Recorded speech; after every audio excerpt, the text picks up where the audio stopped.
Marina Mabrey body checking Caitlin Clark to the ground. J.C. Sheldon all over her. Riding her. Pokes Caitlin Clark in the eye. Oh, man. Caitlin Clark needs to start wearing goggles, folks. Caitlin Clark's going to need to start wearing goggles.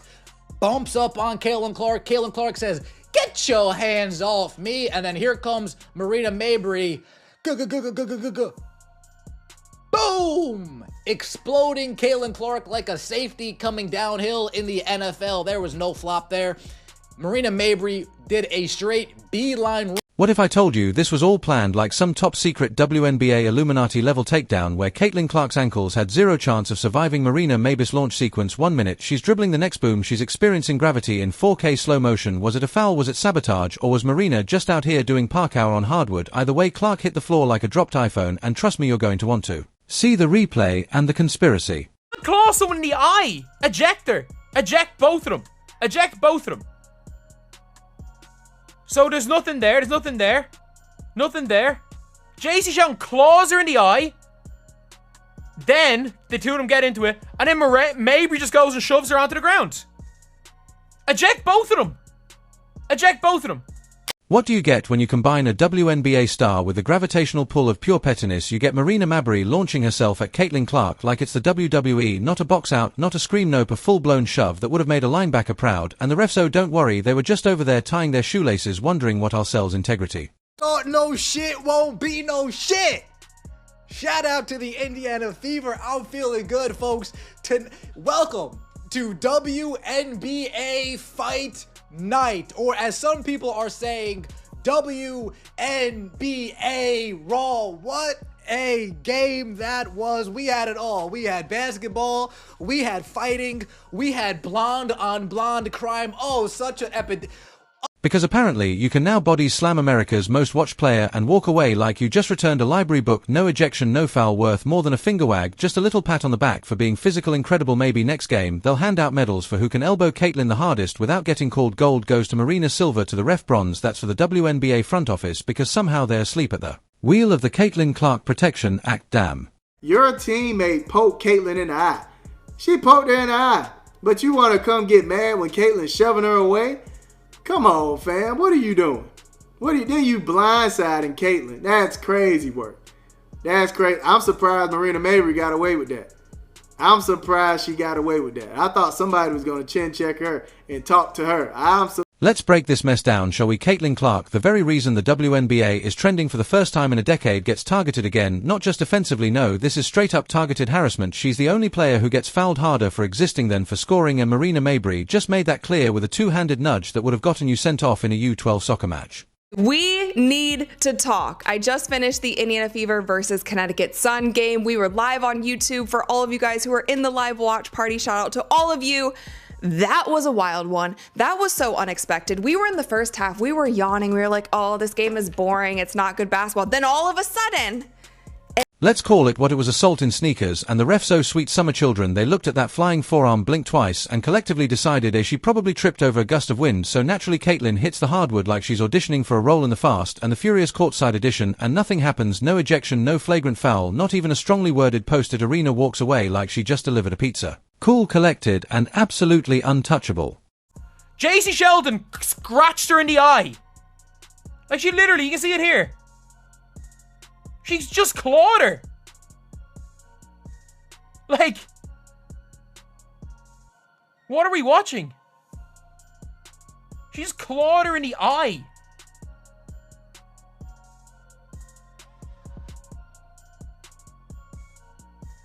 Like, how do you miss that as ref? Like, you cannot do anything other than eject somebody. Tell me why the league thinks this is okay. Caitlin Clark is literally carrying their ratings, their headlines, their future endorsement money, and their hopes of being more than a glorified YMCA league. And how do they repay her? With floor burns and cheap shots? Oh, but thank God for Sophie Cunningham. Yes, the WNBA's last line of common sense, compassion, and protective instinct. While everyone else acted like Caitlin had personally insulted their family, Sophie stepped up like the big sister we all wish we had. Finally someone had Caitlin's back. Sophie saw what was happening and said, "Not today, Satan."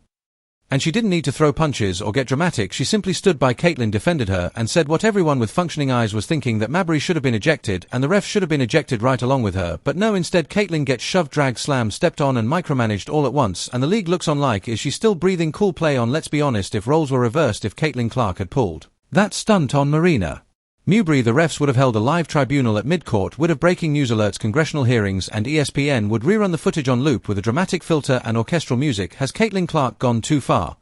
They'd ask while Marina clutches an ice pack and stares soulfully into the distance. Son, Marina Mabrey, she got hot. She body checked CC to the ground a la Kennedy Carter. And I'm sitting there and I'm thinking to myself, is anybody on this team going to stand up for Caitlin Clark? JC Sheldon grabbing Caitlin Clark all game, clawing at her. It's like tonight was a brawl, folks. Tonight was a brawl. And I'm sitting there, I'm like, is anybody on this team going to stand up for... And Sophie Cunningham.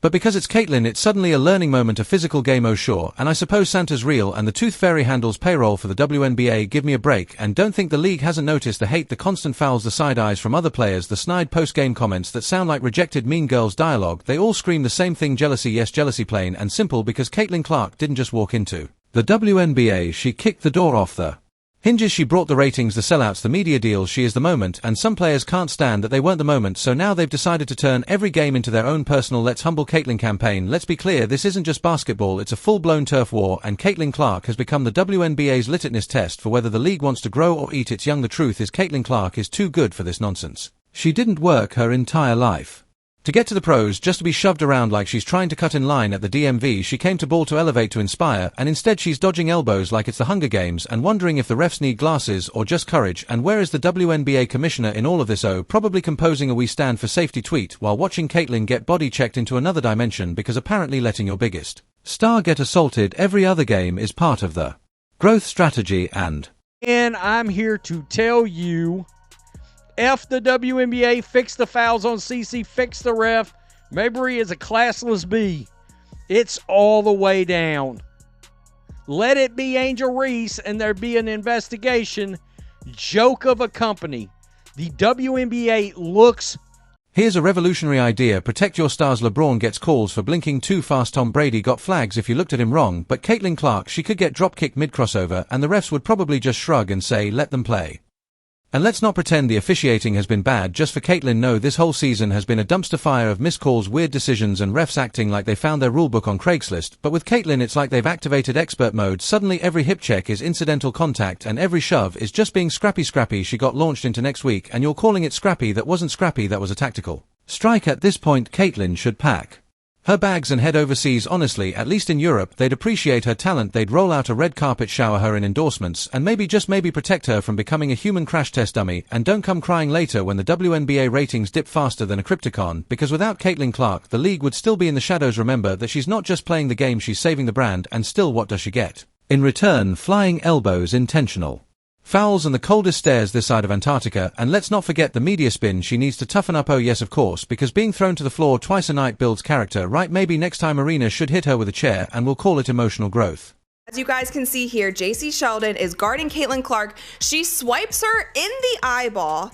Caitlyn Clark nudges her off because JC stays in her face. And then Tina Charles runs over and is kind of wagging her finger in Caitlyn Clark's face. And then Marina Mabrey comes out of nowhere and chucks her to the floor. Now let's watch this in slow motion. Here, JC Sheldon is guarding Caitlyn, swipes her in the face. There's one. Going for the ball, swipes her in the eyeball. Caitlyn's gonna have to start wearing goggles. And then Caitlyn pushes her off of her, like, why are you still in my face? Marina Mabrey, bat out of hell, chucks Caitlyn Clark to... The hypocrisy is blinding. The league wants her image, her fans, her press, her sponsorship magnetism, but not her safety, not her well-being. They'll promote her highlights, but turn their backs when she hits the hardwood with someone's forearm and her ribs. At this point, we might as well slap a bullseye on her jersey, maybe give out bonus points for anyone who can make her bleed. And let's talk about the fans, especially the ones booing her. Yeah, those the ones acting like she owes them something. Caitlyn Clark doesn't owe you squat, she doesn't owe you silence, humility, or taking hits like a crash test dummy just to make you feel better about your dusty jersey sales. She's here to win, and she's doing it under more pressure, scrutiny, and physical abuse than anyone should be expected to tolerate, but somehow she still shows up, still drops threes from the parking lot, still plays with grace, while people try to drag her to the floor like it's Fight Club, still gets up, wipes the floor dust off, and delivers. Passes like a sniper with a PhD, and the funniest part, she never complains. She lets the talking heads fumble over their scripts while she just keeps playing the calm in the storm, the one true professional in a sea of passive-aggressive chaos. But maybe it's time we start speaking louder, because if the league won't protect her, then the fans have to. Sophie Cunningham shouldn't be the only one with a backbone. If the league can't see what they have in Caitlin, maybe they don't deserve her physical. Cool. Foul. Oh. Yo, get out of here. Get out of here.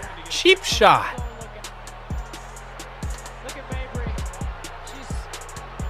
Just tackled her. Toss her.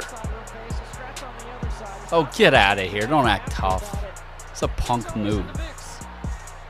That's a foul. A claw to the face. The total... Look. Claw to the face. That's not the concern, really. Why is she jawing her after she clawed her? And then that's just like a cheap... I mean, that's just like a dirty play. I mean, you're a dirty player. Plain and simple. Dirty play. So go ahead, WNBA, keep pretending it's all fair and balanced while your brightest star gets hip-checked into another time zone. Keep acting like the refs are just doing their jobs while they officiate like they're playing pin the foul on the donkey. Keep brushing off incidents like Mabrey's shove as competitive spirit while fans replay the footage in horror. But don't be shocked when Caitlin says enough, because one day she might just pack up, cross the ocean and ball out somewhere she's actually appreciated. And when that happens, don't cry, don't tweet sad face emojis, don't write think pieces about what went wrong. We'll tell you what went wrong. You failed her. And Sophie Cunningham, she didn't. So hats off to Sophie, the league MVP, and basic decency. Meanwhile, the rest of you can keep playing dodgeball with your integrity. Oh, and Marina, hope you enjoyed your shove. Just remember, karma doesn't need a whistle to blow the play dead. At this point it's almost comical if it weren't so utterly embarrassing. The WNBA seems determined to fumble the biggest marketing jackpot it's ever landed. Imagine having a generational talent fall into your lap, injecting fresh energy, national attention, sold-out arenas, surging jersey sales, and then proceeding to treat her like the last pick at recess. It's like winning the lottery and setting the ticket on fire because someone's feelings might get hurt. Caitlin Clark has brought legitimacy, eyeballs, and money to a league that's been desperate for all three. But instead of creating an environment where she can thrive, the system seems to be setting her up like she's public enemy number one. Every single game becomes a gladiator arena where she's not just competing against opponents, but enduring some twisted trial by hostility. And for what? For outshining the old guard, for being too successful too fast, and actually shoots it in Sheldon's eye. Give her some good wording. I don't know if she said you like that or what. I don't know what she said, but coming at Sheldon on a big one, like, yeah, take some of that.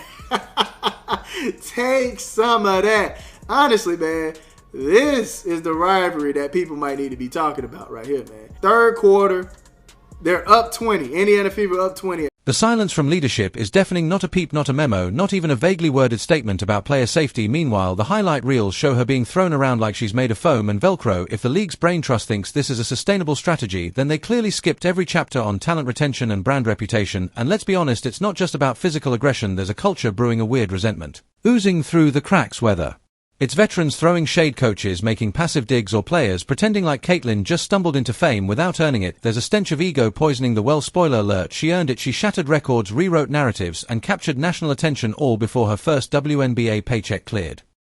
We got JC Sheldon right here. She's going to give Caitlin Clark the Dejanay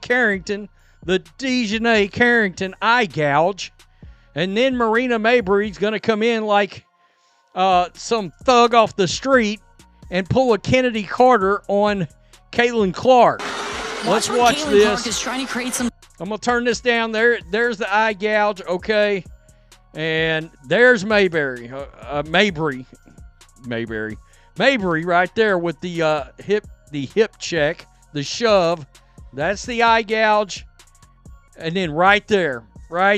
Good God. Oh. So, lads, today the referees gave the report on the situation, and it's even worse. It's even worse than I imagined, and it was pretty grim. Like, it was a pretty grim overall So where's the accountability? Where's the leadership stepping in to say this isn't how we treat our stars, or even this isn't how we grow a sport? The lack of structure, the failure to address blatant fouls, and the indifference to mounting hostility sends one message loud and clear: figure it out yourself, kid. But guess what? She has been figuring it out through every late hit, every eye roll, every cheap shot. She's still standing, still scoring, still showing up. That kind of resilience doesn't come around often if the league can't recognize that it's not just failing her, it's sabotaging its future.